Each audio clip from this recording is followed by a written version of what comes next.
नमस्कार दोस्तों, नमः शिवाय। जीवन ज्योति चैनल में आप सभी का हार्दिक स्वागत करती हूँ। दोस्तों, आज बात करूंगी प्रदोष व्रत के विषय में। अगहन मास का शुक्ल पक्ष का प्रदोष व्रत कब पड़ेगा, तिथि कब से कब तक रहेगी, पूजा का शुभ मुहूर्त क्या होने वाला है और प्रदोष व्रत की पूजा आप किस प्रकार करें सरल विधि से, संपूर्ण पूजा विधि आप लोग जानेंगे। दोस्तों, प्रदोष व्रत भगवान शिव जी को प्रसन्न करने का बहुत ही सर्वोत्तम, बहुत ही सर्वश्रेष्ठ व्रत है। इस व्रत से भगवान शिव जी अतिशीघ्र प्रसन्न होते हैं। प्रदोष व्रत करने से हमारी समस्त मनोकामनाएं पूर्ण होती हैं। आप किसी भी मनोकामना को लेकर प्रदोष व्रत करना शुरू कर दें तो आप देखेंगे कि शीघ्र ही आपकी मनोकामना पूर्ण होगी। प्रदोष व्रत में पूरे शिव परिवार की पूजा की जाती है। भगवान भोलेनाथ जी के साथ साथ हमें संपूर्ण शिव परिवार का आशीर्वाद प्राप्त होता है। तो इस वीडियो में आप लोग संपूर्ण जानकारी प्रदोष व्रत के विषय में पाएंगे। किस दिन आपको व्रत रखना है, पूजा कैसे करनी है और विशेष मनोकामना पूर्ति के लिए आप कौन सा ऐसा आसान सा छोटा सा उपाय करें जिससे कि भगवान भोलेनाथ जी की कृपा आप पर सदा बनी रहे। तो आप लोग वीडियो में अंत तक बने रहिएगा। चैनल पे पहली बार हैं तो चैनल को सब्सक्राइब कर लीजिएगा। वीडियो पसंद आता है तो इसे एक लाइक जरूर कीजिएगा। कमेंट बॉक्स में नमः शिवाय जरूर लिखिएगा। दोस्तों, आइए सबसे पहले जान लेते हैं कि इस वर्ष 2023 में प्रदोष व्रत जो कि अगहन मास का शुक्ल पक्ष का प्रदोष व्रत होगा और यह 2023 का अंतिम प्रदोष व्रत भी होगा, क्योंकि इसके बाद 2024 में ही प्रदोष व्रत पड़ने वाला है। तो इस बार 24 दिसंबर दिन रविवार को यह प्रदोष व्रत रखा जाएगा। जब भी प्रदोष व्रत रविवार को पड़ता है तो इसे हम रवि प्रदोष व्रत के नाम से जानते हैं। इस प्रदोष व्रत से हमें सुख, सौभाग्य, आरोग्यता की प्राप्ति होती है और हमें इस दिन व्रत रखने से भगवान सूर्य देव जी की भी कृपा प्राप्त होती है। तो सबसे पहले जान लेते हैं त्रयोदशी तिथि कब शुरू हो रही है।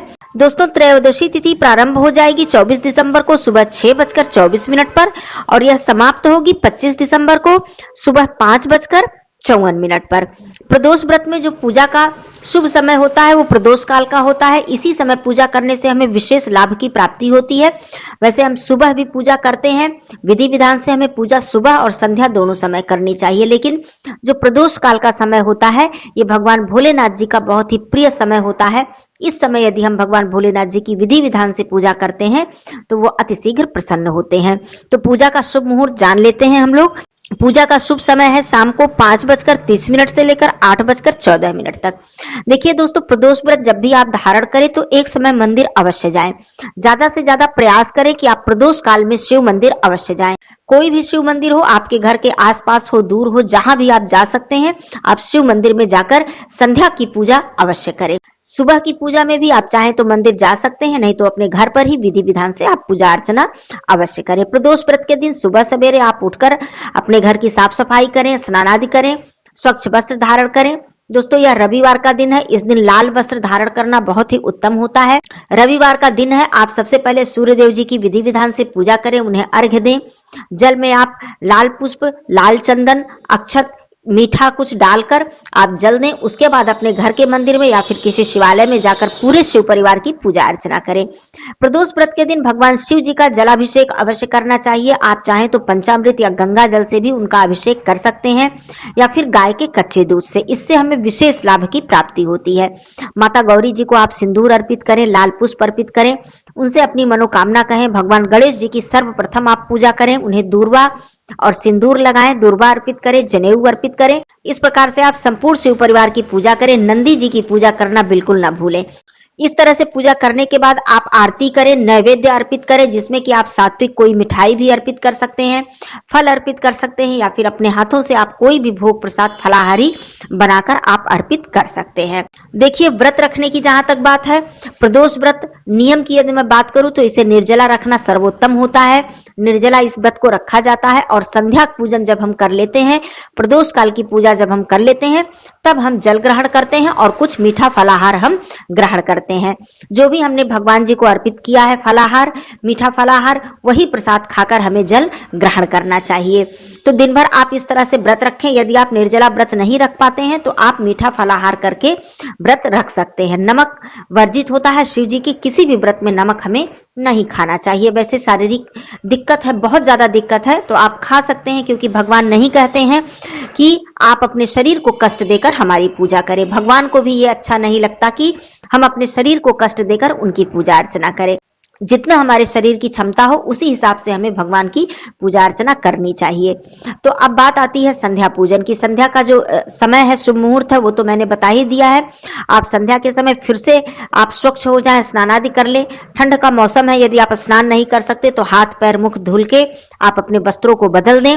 उसके बाद आप विधि विधान से सारी सामग्री की व्यवस्था करके आप शिव मंदिर जरूर जाएं, जिसमें कि आप गंगा जल या फिर जल है, पंचामृत है, कच्चा दूध है, जो भी आपके पास है आप ले लें। आप रोली ले लें, अक्षत, पुष्प, आपको बेलपत्र मिल जाए तो बहुत अच्छी बात है। बेलपत्र भगवान शिव जी को अत्यंत ही प्रिय है। और नहीं मिल पाता है तो मैं हर एक वीडियो में बताती हूँ कि आप शिव मंदिर जाएं, शिवलिंग पर चढ़ा हुआ आप बेलपत्र उठाएं, उसे धुलें और वही बेलपत्र आप अर्पित कर दें।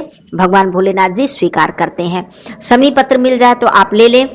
धूप दीप आप ले लें। एक अखंड दीप आप शिव मंदिर में जरूर जलाएं, ये बहुत ही उत्तम होता है। मैं हर वीडियो में बताती हूँ कि संध्या के समय शिव मंदिर में अखंड दीप जलाना, ये समझ लीजिए माँ लक्ष्मी जी को यह प्रसन्न करने वाला कार्य है और भगवान भोलेनाथ जी का आशीर्वाद इससे प्राप्त होता है। आपके पास जितनी भी पूजा सामग्री उपलब्ध हो पाए आप ले लें। कुछ मिष्ठान ले लें, फल ले लें, अबीर गुलाल, आप सब कुछ लेकर आप शिव मंदिर में जाएं। वहां पर बैठें, आराम से बिल्कुल शांति से भगवान भोलेनाथ जी की पूजा अर्चना करें। पूरे शिव परिवार की आप पूजा अर्चना करें और शिव मंदिर में आरती करने का विशेष पुण्य फल हमें प्राप्त होता है। तो जो दीपक आप अखंड दीपक जलाने के लिए ले गई हैं उसे आप अलग से जलाएं और आरती करने के लिए आप अलग से दीपक ले जाएं, या फिर आप कपूर से भी आरती कर सकती हैं। जब भी आप शिव मंदिर में दीपक जलाएं तो अपने घर से आप दीपक लेकर जाएं। कभी भी मंदिर का दीपक उठाकर आप उसमें दीपक न जलाएं, इससे आपको दीपक जलाने का पूरा पुण्य फल प्राप्त नहीं होता है। तो आप अपने घर से मिट्टी का दीपक ले जाएं और उसी में आप दीपक प्रज्वलित करें। और जो आरती आपको करनी है अलग से आप कपूर या दीपक से आप आरती करें। शिव मंदिर में आरती करना बहुत ही विशेष हमको लाभ देता है। अब मैं बात करती हूँ कि विशेष उपाय की, जो कि मैंने बताया कि प्रदोष काल में हमें कौन सा ऐसा उपाय कर लेना चाहिए। जैसे कि अखंड दीप के बारे में तो मैंने बता ही दिया, आप जलाकर आए, घी का या फिर तिल के तेल का। आप वहां पर बैठकर, आपके पास यदि रुद्राक्ष की माला है तो आप रुद्राक्ष की माला लेकर जाएं, नहीं माला है तो कोई बात नहीं, आप कुछ भी गिनती के लिए 108 दाने आप ले ले, मूंगफली या चने इत्यादि के दाने ले ले। इस तरह से आप लेकर जाएं और वहां पर बैठकर आप शिव जी के मंत्र का जप करें। यदि आपके जो शिव मंदिर जहां आप गए हैं वहां पे अंदर जगह नहीं है, किसी को परेशानी हो रही है, लोग वहां पर पूजा अर्चना करने आए हैं, आते जाते रहते हैं, प्रदोष का दिन है, इस दिन बहुत से लोग व्रत रखते हैं, तो वहां पर आप न बैठकर मंदिर के द्वार पर भी बैठते हैं तो ये भी बहुत उत्तम है। आप मंदिर के द्वार पर बैठें, द्वार से थोड़ा बगल में, जिससे कि किसी को आने जाने में परेशानी ना हो। आप वहां पर बिल्कुल ही शांत चित्त होकर बैठ जाएं। कोई भी चिंता, किसी भी प्रकार की बात अपने मन में ना सोचें। केवल आप हैं और भगवान भोलेनाथ जी हैं, बस इतना ही आप सोचें। इस बात को बहुत ही ध्यान से समझिएगा और सुनिएगा। ऐसा करने से आपको कितना लाभ प्राप्त होगा ये आप स्वयं जान पाएंगे। आप बैठ जाएं, उतने समय आपके पास कितनी भी चिंता क्यों ना हो, कितना भी दुख क्यों ना हो, सब कुछ आप भूल जाएं। इतना ध्यान रखें कि केवल आप हैं और भगवान जी आपके सामने हैं।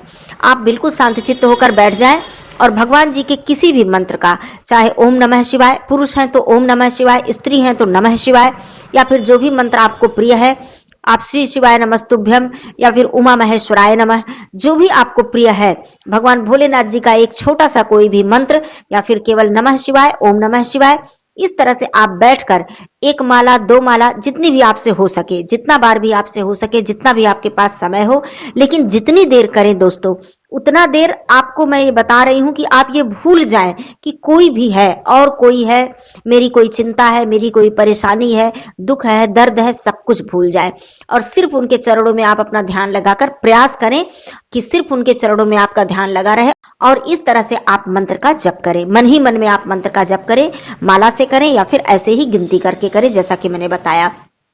जितना देर कर सके आप करें। उसके बाद भगवान भोलेनाथ जी से अपना दुख दर्द, अपनी जो भी मनोकामना, इच्छा, या फिर आप निष्काम भाव से कर रहे हैं तो और भी ज्यादा उत्तम है।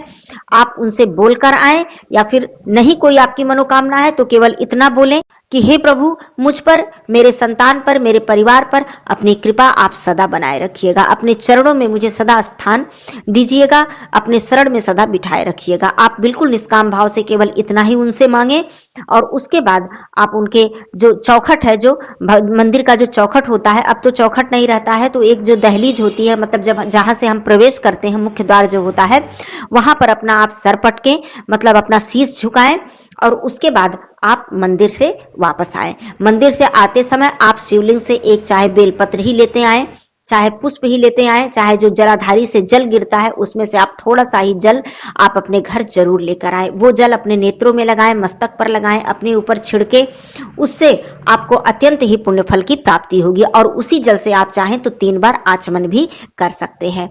तो ये जरूर आप लेकर आए। और जो कार्य मैंने बताया है, ये विशेष मनोकामना के लिए आप इस तरह से प्रत्येक प्रदोष व्रत के दिन, आप व्रत यदि नहीं रखते हैं तब भी आप इस तरह से जाएं और प्रदोष काल में भगवान शिव जी की विधि विधान से पूजा करके आएं। दोस्तों, आप देखेंगे चमत्कारी लाभ आपको प्राप्त होने वाला है। मैं पूर्ण विश्वास के साथ ये बता रही हूं आपसे कि आप ये मत सोचिए कि मैं व्रत नहीं धारण करती हूं या नहीं करता हूं तो मैं कैसे ये उपाय करूं। आप इतना ही केवल संध्या के समय जाकर प्रदोष के दिन आप करके आइए। प्रत्येक माह में प्रदोष व्रत आता है, उस दिन आप करके आइए और फिर देखिए आपको क्या लाभ प्राप्त होता है इसका। और जो भी आपकी इच्छा मनोकामना है, केवल भगवान भोलेनाथ जी से कहकर आइए, उनसे बताकर आइए। और निश्चित रूप से मैं बता रही हूं कि यह उपाय जो है, ये कोई उपाय भी नहीं है, इतना आसान सा कार्य है दोस्तों कि ये कभी खाली जा ही नहीं सकता है।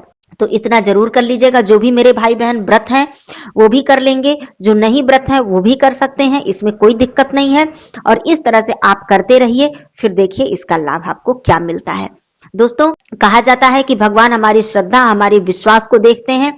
और जो भी, मैं ये पूर्ण विश्वास के साथ कहती हूं कि जो भी भक्त पूर्ण विश्वास और अपना सब कुछ भगवान के चरणों में अर्पित कर देते हैं कि मैं अब कुछ नहीं जानता हूं, कुछ नहीं जानती हूं प्रभु, बस मैं आपके चरण में आ गई हूं, आपके शरण में आ गई हूं, बस आप देखिए, आप संभालिए। देखिए कैसे नहीं भगवान भोलेनाथ जी आपके दुख दर्द को दूर करते हैं। अवश्य ही दूर करेंगे और आपकी सारी चिंताओं को वो हर लेंगे। प्रेम से बोलिए हर हर महादेव, जय भोलेनाथ। फिर मिलती हूं अगले वीडियो में, तब तक के लिए नमः शिवाय, हर हर महादेव।